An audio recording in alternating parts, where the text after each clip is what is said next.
No, your eyes don't deceive you. That is the title of this video. And honestly, if you think Fujimoto is comparable to that man, that's not ridiculous. That's not ridiculous to say that. Chainsaw Man, where do I even begin? Ever since I saw them 2016 MLG anime nerd culture style memes back in 2020, I knew this series was fated to become my favorite. My quarantine experience consisted of 3 major things: Aiden Ross E-dates. Question for Aiden. Yeah. Why you didn't go on a date with me?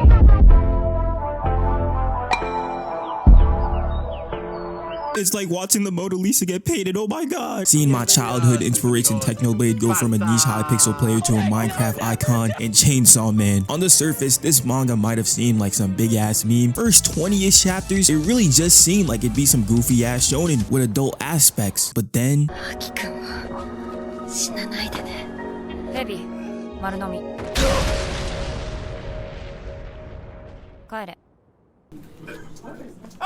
Damn, bro, what the fuck? Just like that? She was just hanging with the gang and all up on Denji's body an episode ago, but she ain't even get a proper send-off. That would be like if in Naruto, Tsunade got introduced, Naruto learns the Rasengan, and then at the start of the next arc, she just fucking died. But it's whatever. Maybe this was just a one-time thing. Most shonen authors tend to be pussies anyways and don't be killing off characters for real. Certainly this won't be a pattern for the rest of the series. And I guess I was right, since they end up getting back at Katana Man by jumping bro and kicking him in the balls. But then...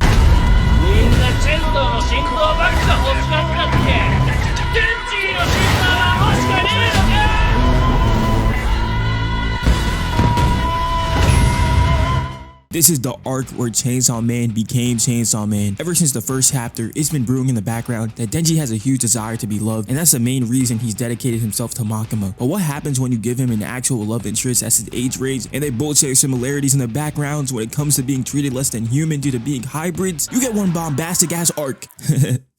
Y'all see what I did there? Bakugo Souls, by the way. Make sure to sub and hit the bell since I will be streaming my reaction to that death battle. What about this arc hasn't been said already? Reze is an amazing character. We get to see how Denji feels about people loving him just for his chainsaw heart. A tease at Makima's true motivations with Denji. We get introduced to Angel. And my nigga Beam, bruh.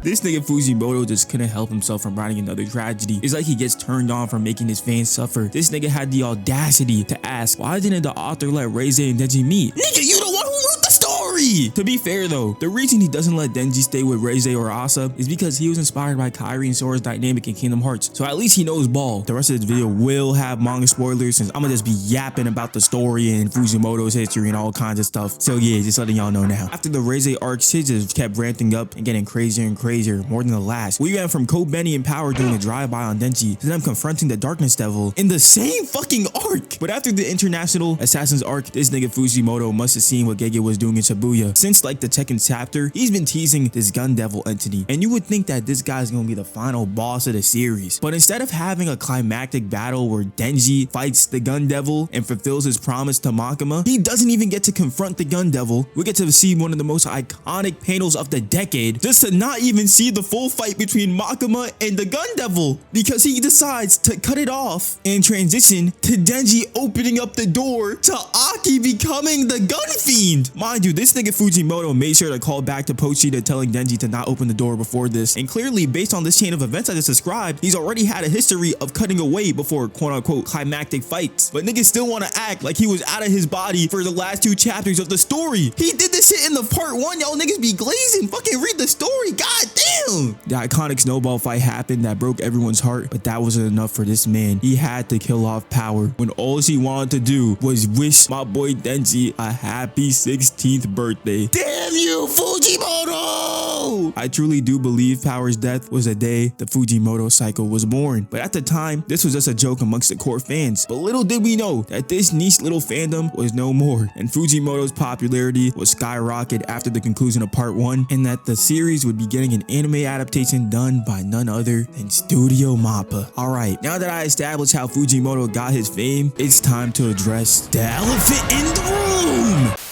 Munchiweeb, you have been accused of enjoying the final 2 chapters of Chainsaw Man on March 24, 2026. Yeah, I liked it. That's not a lie, and I won't deny it. I really do enjoy the ending to Chainsaw Man. when you look at it from the perspective of Fujimoto and you realize that it's him writing about his struggles internally, about the stress of Chainsaw Man, everyone loves it, the expectations and everything. He starts at the top. Part 2, Denji's on top now. We've seen him finally rise up, and then he just kept crumbling and spiraling to a point where it just wasn't a vert end. Niggas stay acting like Fujimoto ain't ever subvert expectations. Bro, you was not reading Chainsaw Man when the fucking Gun Devil shit happened, bro. Niggas was like, what? There was dead people thinking before, yo, oh my, y'all making me sound like Unk. But before that shit, niggas dead was thinking, bro, damn, I can't wait for when Denji fights the Gun Devil and niggas were theorizing, bro. That never happened, bro. That nigga subverted expectations and everything went crazy. And then part 1 ended and people were like, what? Everybody thought it was gonna be a traditional shonen. This shit was less than 100 chapters. This nigga Fujimoto has been doing that shit. He does the unexpected. We shouldn't be surprised. We shouldn't act like this is something new. Nigga, he been doing this shit. Pay attention to the story. Read the interviews. This was his intention from the start. From what I learned from Chainsaw Man is that the little things in life matter. That nigga Denji, as soon as he became Chainsaw Man, all he ever wanted, he was fiending. Oh, he wanna fuck the huz. He wanna fuck Makama. He wants the fame. He wanted Chainsaw Man for the attention. He loved Chainsaw Man for the attention, what it gave to him. But what he never realized was he was happiest with the little things. And that's why the series ends with him not being like, I wanna, but instead, let's get snacks. Like, yo, I feel like I'm slow, bro. Like, is it really that hard to understand the story? It's like Puchita was an addiction. And Puchita it's W means. He realizes he was a detriment to his means. And guess what, bro? He cut that shit off. And that's really one of the things about life, bro. When shit gets toxic, friendships, all that shit, whatever, friendships, and even other, whatever, when shit get toxic, when you gotta cut and move on, bro, you gotta cut. Denji would have never, ever come up with this decision to give up Puchita, bro. Are you crazy? That's what gets me mad. People on Twitter talking about, like, Denji ain't make the decision. Read the story. He's never made a decision. Every single time he had to pick between A or B, he'd always go for the third option. And don't even get me started with how beautiful that panel of him saving Asa was. Yo, so I'll see my eyes, bro. Asa then so fucking peak, bro.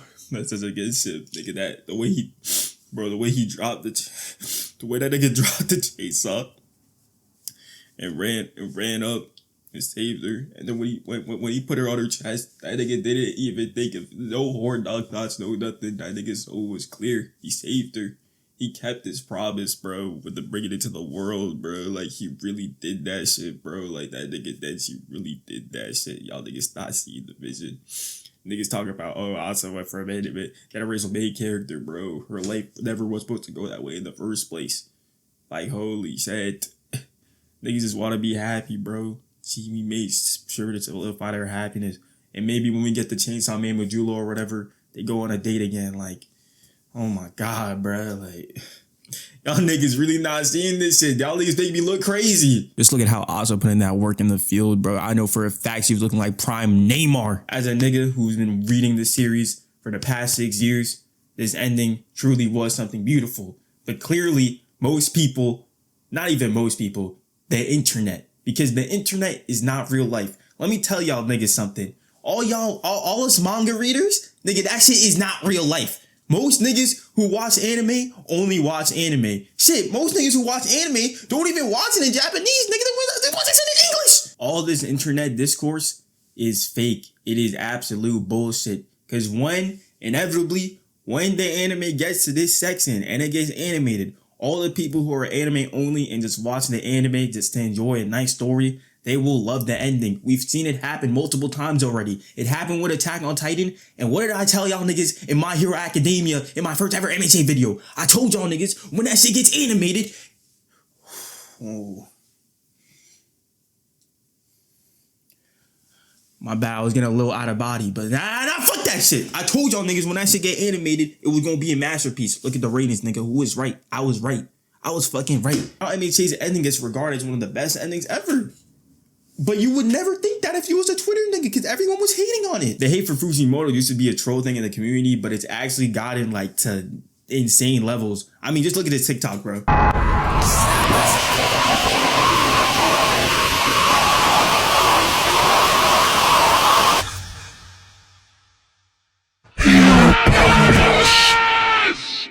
Most people who spend time talking about chapters and weekly releases and all that stuff on the internet are people who are deeply invested into series. They grow very infatuated. They let their minds and they're like, oh my God, the series is so good. They put the stocks, they push agendas. They're like, they have envisionings of where they want the series to go. And when the author doesn't meet their expectations, they just crash the fuck out. And that's exactly what Fujimoto was trying to tell y'all niggas throughout the entirety of part 2. And y'all niggas doing exactly what he was trying to tell y'all niggas. Bro, this guy Fujimoto is just, tweeting, he watching his Hoppers movie. He consuming his media. He even tweets after Chainsaw Man is over that, it's over. What are the comments? Comments is a straight, pure hate. This guy can't live. Like, you would actually think he's the H-man, bro. Like what? Like, yo, why are y'all this mad? It's not that deep, bro. It's just entertainment. It's pages. It's a buck. It's really not that deep. And the reason I'm so passionate making this video is because I understand everyone who's crashing out right now. I used to be just like that. When Jujutsu Kaisen ended, I felt hurt. But that's because I never viewed Jujutsu Kaisen as something I watched for the plot for real. Like after that fight, I'm not gonna spoil. But I just was like, okay, let's get my hype moments in aura in. And I didn't feel like my hype moments in aura was fully satisfied. But I had to reread the story and I had to understand Yuji's character. Megami is a bum, but he's a bum because that's the story Gege wanted to tell. He brought up this potential and we all thought, oh, it's going to be like Naruto Shippuden. It's because of it's the expectations you put and people don't like their expectations being shattered. That's what it is, bro. That's the root in the community right now. We got to stop doing this. It's big. That's the main point of this video, bro. I know it's an outrageous title or whatever, but what I'm trying to say is that the anime community, not even the anime community, manga readers, the deeper and rooted, the niggas who don't go outside, basically. Those people, us, yes, I'm included too. We got to stop putting deep expectations on these mangaka. They have a story they're trying to tell, and they have to meet weekly deadlines and stuff. You can literally tell Fujimoto's art declined, bro. He was getting stressed. Tatsuki Fujimoto, I know you be on some weird shit, with the whole sister Twitter page and, you try to fly and stuff. But hey, man, I hope you're not racist because I will continue glazing you till I die. And for all of y'all who are still hating on the ending, all I want you to do is reread. Or if you're just a LARPer, yes, because a lot of y'all niggas are fucking LARPers. I was on TikTok and I was seeing people talk about, oh, their friend skipped straight to the end of part 2. And I'm not gonna lie, if you hit on the ending and you just was reading part 3 through Twitter, then you're the problem, bro. Actually read the series, my nigga. Fucking read. And after you read the series, if you still have the opinion that this ending is bad, look at this. Look at this, bro. Chibi Reviews thinks this is bad. Do you really want to have the same opinion as Chibi Reviews? Hey, listen, I love this series. Do you really think I want it to end? I want it to go on for forever, bro. On some Aaron at the end of AOT shit. I don't want to let go. I love Chainsaw Man. I don't want it to end. So hey, yo, Fujimoto, my birthday is in 2 days. Hey, if you tweet that Munchiweeb off that part 3, ooh, I'm gonna be so happy. And speaking of actual shitty declines in anime series, this just happened. So I'm gonna try to get a video out Sunday. That's it.